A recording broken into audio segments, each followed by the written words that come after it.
Welcome. My name is Jamie Ruderman. I'm one of the primary developers on the desktop project. This is a webinar for Remote.it for your desktop. So today, I'll start off by giving a brief introduction and then demo the desktop application.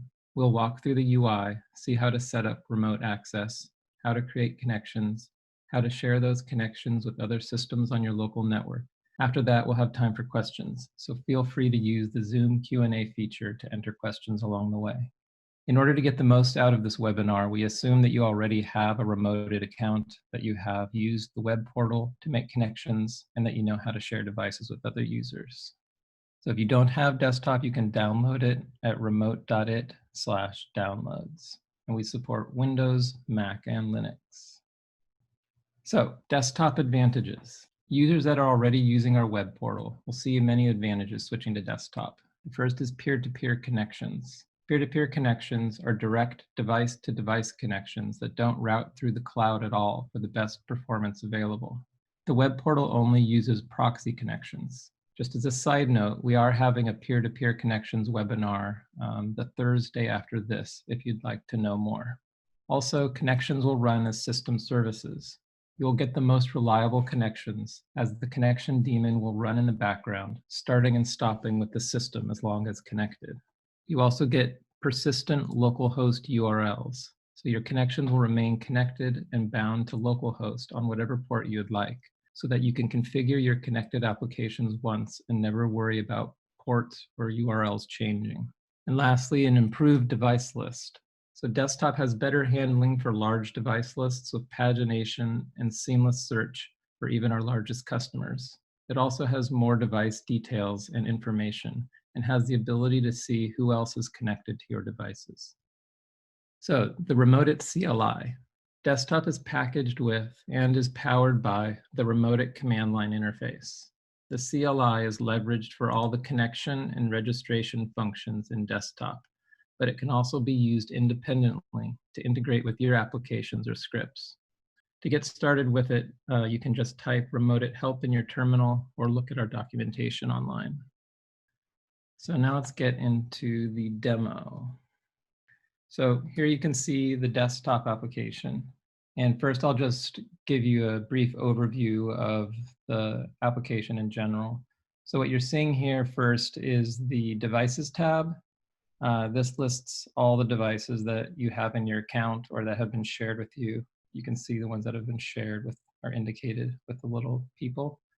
It also shows you if it's online or not. So this one happens to be connected. These ones are online. This one's offline.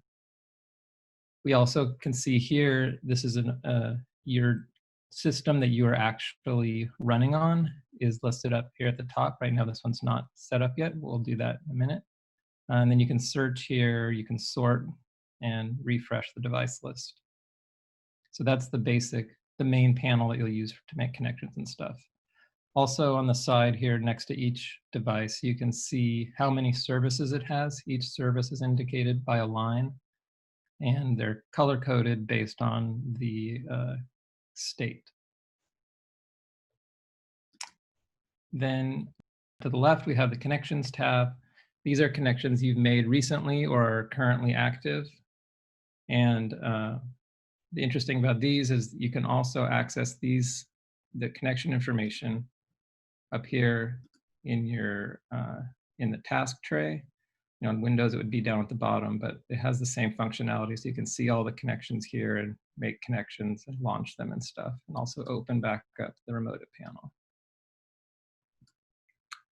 Then lastly is the settings page. And the settings page here is basically just to get help and feedback, quit the application. There's some application settings and some advanced options for the command line tools. So let's set up remote access to your device. So in order to set up remote access, you can actually do that from the settings page or the devices page. Basically, you click on one of these instances of your device, and it will automatically pull your device name from your network name and populate the name field. And then it'll do a port scan of the top 100 most commonly used ports on your local system and see if it finds anything. So in this case, it found 2 services. This one here is a special service that is created actually by the desktop app itself. And it allows you to share the desktop user interface through itself so that you can get to it from remotely. So I'll just go ahead and register this. This will just take a few moments.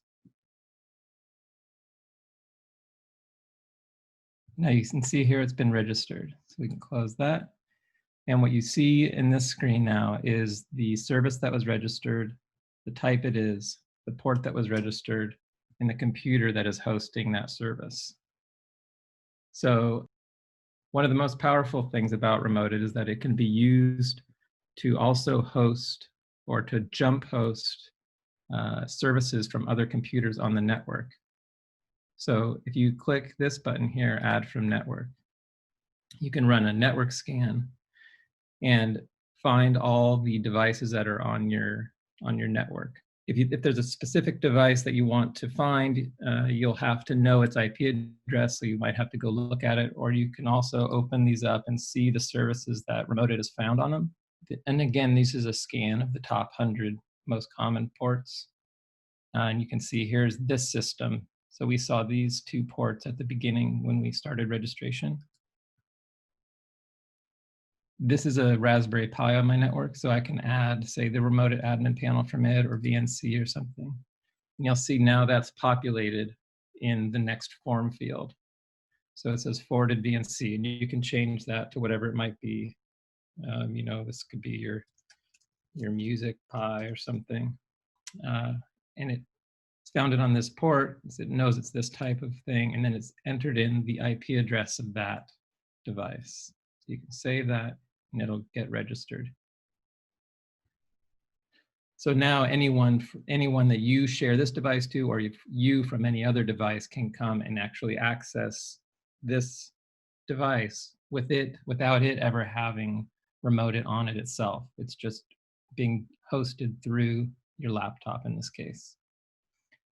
So lastly, the last way you can add services is manually adding one. So if maybe the port scan of the top 100 ports didn't pick up the port, maybe it's an unusual port, or you just know what it is offhand, or maybe you even know the network address name. So say there's a video feed or something coming on TCP port 27 something. And you know that the name, the network name of it is, maybe it's one of your Raspberry Pis and it's raspberrypi.local or something. That will work also. So you can use an IP address of the local network device or the MDNS name. So I think that covers the way you can set up your local device and all the jump services to it. So next we'll go back here to the Devices tab, and we'll show you about the details of creating connections. So here you can see there's some already connected. Oh, and here's the laptop. If you refresh that, this should come online. Yep. So we just registered those, the 3 services and the state of this device itself. So in order to create a new connection, oh, and let me also show you, this is how you see if other users are connected to your devices. So this is no one is connected to this device, but in these 2 cases, there are other users connected on those services. And the blue ones are the ones that you're connected to. So we'll go to one of these remote Pi noob installs and just go through some of the details. So you can see on any device, we have a bunch of detailed information here that's not available elsewhere. So we have an availability metric, which is the average time online per day, and the instability, which is the average number of disconnects per day. You'll see on some of these devices, that one is on all the time, but say it's a user's computer, you can see that the statistics are going to be lower. So here we are. Some of the other details, we have the ISP information, their connection type, and their location. So here you can also see here's some other users connected. And if you connect on one of these users, you can see the details of what kind of connection they have, and you can see the other users that have access to this device. Let me go back here. Now, this is the main connection screen for starting any new connections. You can see all the services listed. And if you just click on one of these connect buttons, it'll go ahead and create that connection. You can see here below, it's added an address. So this is the local host address that this connection has been bound to. And so now basically, if you go to this address, you can access this SSH connection. You can launch it here, you can just copy it, or we can go into the details by just clicking on this row. So here's the connection details. You can see how long it's been connected. You can see the ports used, what it was, that it was bound to localhost, the connection name. You can, just by clicking on any of these, you can rename them. So this could be like SSH or something. This allows you to enter in an SSH username and modify the launch URLs. So in this case, for the SSH, if you are using this a lot, if you go to launch it, it'll request that name because it's empty. So you can just say this is pi. And then when you launch, it'll launch it out here. That. In cases where it's a web URL, sometimes you'll have a, let's just assign a port. You can auto assign one like this. But for like a web URL, maybe you'll have a link that isn't at the root, so you can modify this and say it's at the admin endpoint or something. So these are some of the options you have. Again, here's the users. These are the users that have access. And then you've got a connection, connect, reconnect, a log. So that's how you can create a basic connection from a remote device to your device. And then in addition, you can also do local network sharing. So just like when you were hosting a connection and you could kind of jump host off the network, you can also do the opposite direction, where when you're receiving a connection, you can pass that connection through remote.it to the network. So if we turn this on, you'll see it's found your local, this is my local IP address for this computer, and this is the network security. So basically what's gonna happen is it's gonna bind the incoming connection, instead of to localhost, it will bind it to 000, which is open. And so that means that it can be accessed by anyone else on the network. And then it's going to impose some security on that through remote.it. And in this case, it's using IP latching, which means that the first user that connects to it, after that first connection, no other users will be able to connect. So the first person in. Now there's other restriction types. You could have no restriction at all, or you can restrict it to a single IP address manually, or use these class restrictions. So now that that's on, you can see that the new bind address is reflected as your local host, which is, your local IP address, which means that any other user can connect on the network. And once this is established, you'll see the connection URL here. So you could give that to anyone on the local network to use and connect. Also down at the bottom, there are some additional details for this service. You can see the port it's connecting with on the local side. You can see the remote port that it was hosted from, and the normal ownership information and reporting information. So I think that about covers what I wanted to go over today. So we've seen how to register your device, how to register other services on the network, how to create connections, and how to share those connections on your local network. It creates connections by proxy or peer-to-peer. So yeah, it will create connections peer-to-peer. So actually, now this version that I'm using right now, the version that's out at this moment, only does peer-to-peer connections, but there's one coming out in the next few weeks or so that is going to do peer-to-peer by default, and then if there's a problem connecting peer-to-peer, it'll fail over and use proxy just as a backup. But currently, the one that's out right now is peer-to-peer only.